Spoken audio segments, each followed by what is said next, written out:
Mr. Manoj Kohli, who is the country head for SoftBank India. Manoj, thank you so much for joining us. Thank you. Thank you for inviting me. I'm so happy that you have picked up this very, very powerful theme for your conference. Thank you.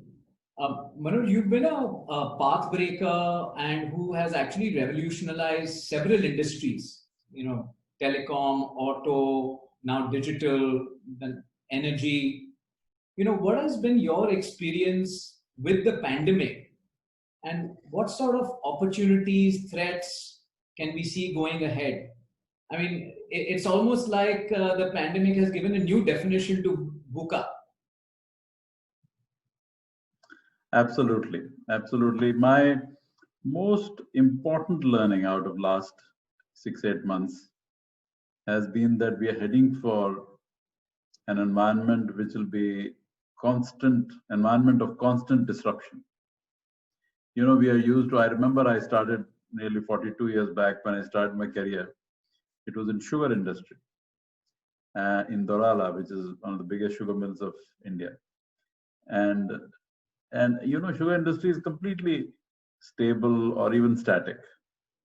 But from that, when I see today, when I'm in SoftBank and post-COVID, it is not simply a dynamic environment. It is far more than that, which means that disruptions will happen constantly.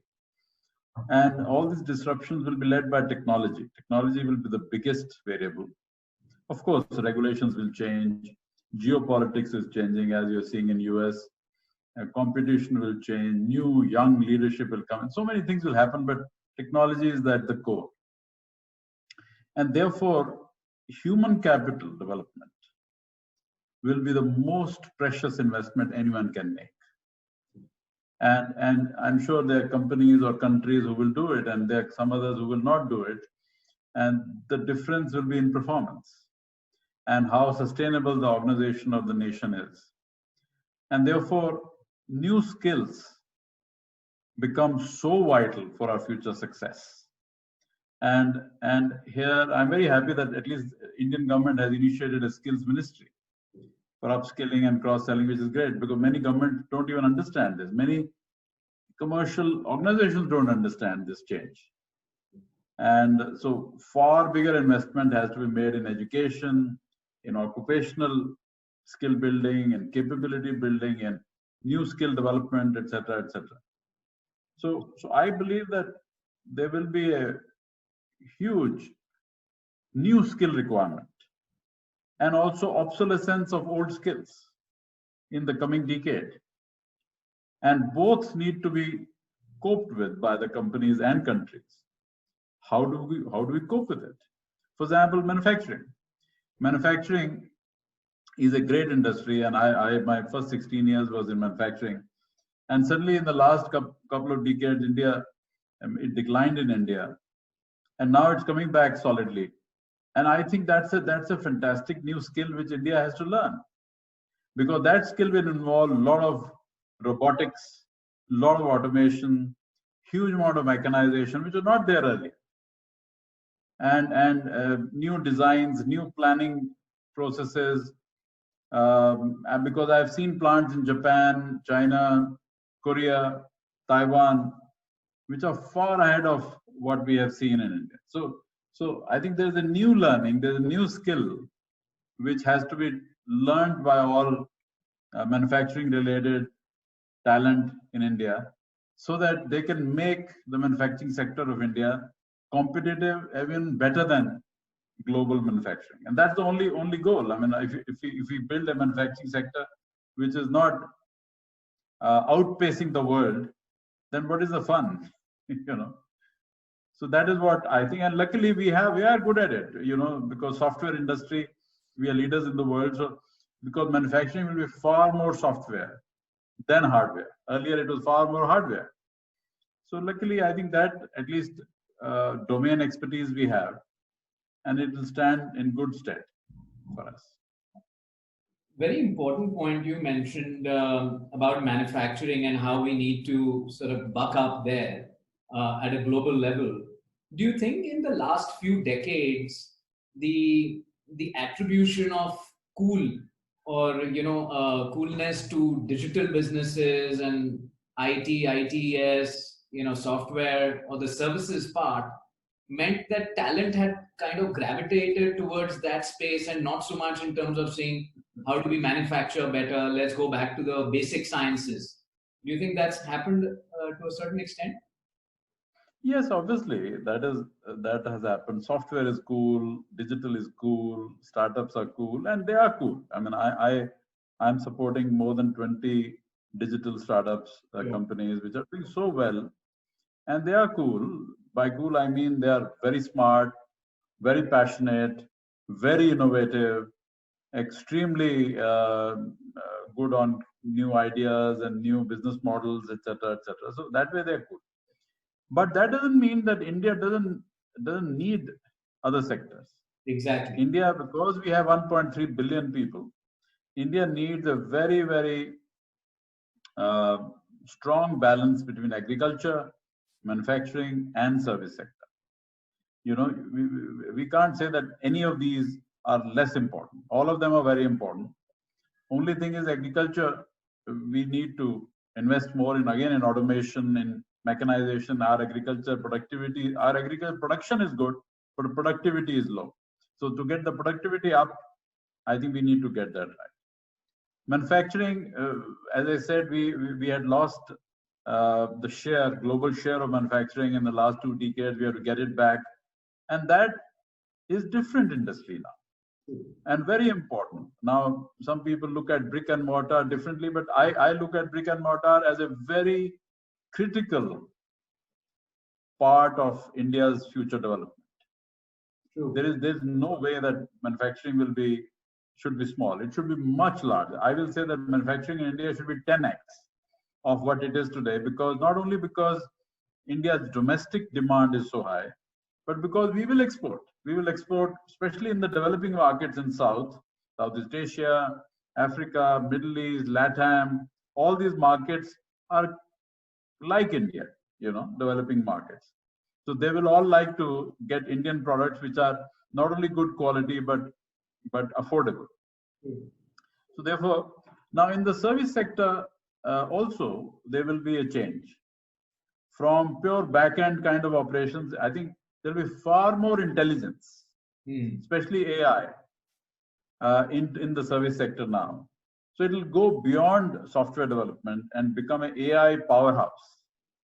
And I feel that is where India can take a leap. Already we are one of the top 3 in the world, but we can take a further leap in the next 10 years. So I am very optimistic that all this transformation, which the government has also initiated with Atmanirbhar Bharat, I think it will take India to a new level, new stratosphere in the next 10 years. And especially I would like to mention three specific sectors where transformation is going to be huge. Energy sector, moving from fossil to renewable energy. And as you know, India has more than 300 gigawatt of total energy capacity. 70% plus is fossil. Now, to transition this will take 2 decades or even more than that. Now, this transition is not a physical transition. Not only physical, but it's also skill transition. Huge skill transition. And for example, millions of miners, coal miners will have to learn new skills. Millions of people who run thermal plants will need new skills. So solar plants are very different. I have built solar plants, I built wind plants. They're very different from those plants. So new skills are required and very fast. By fast, I mean in the next 2-3 years itself, we'll need a lot of new skills. The second big transformation is on IC engine automobiles to EV. Now, this is huge because millions of people in India are related to engine manufacturing, engine component manufacturing, whether it's Chennai or Pune or Gurgaon. And millions of mechanics are engine mechanics. Now, how will they They can't transform themselves. I think government has to help, industry has to help, because all of them, there'll be no engine in future. It will be an electric vehicle which will have no engine, which will have more storage battery, which will be the heart of the electric vehicle. So the point I'm making is all these millions of people will have to be reskilled or upskilled or cross-skilled in some way so that they are employable. And the third big transformation which is happening is digital, as you said, which luckily India has skills. Young people love digital. They're very digital savvy. So this transformation comparatively will be easier for India.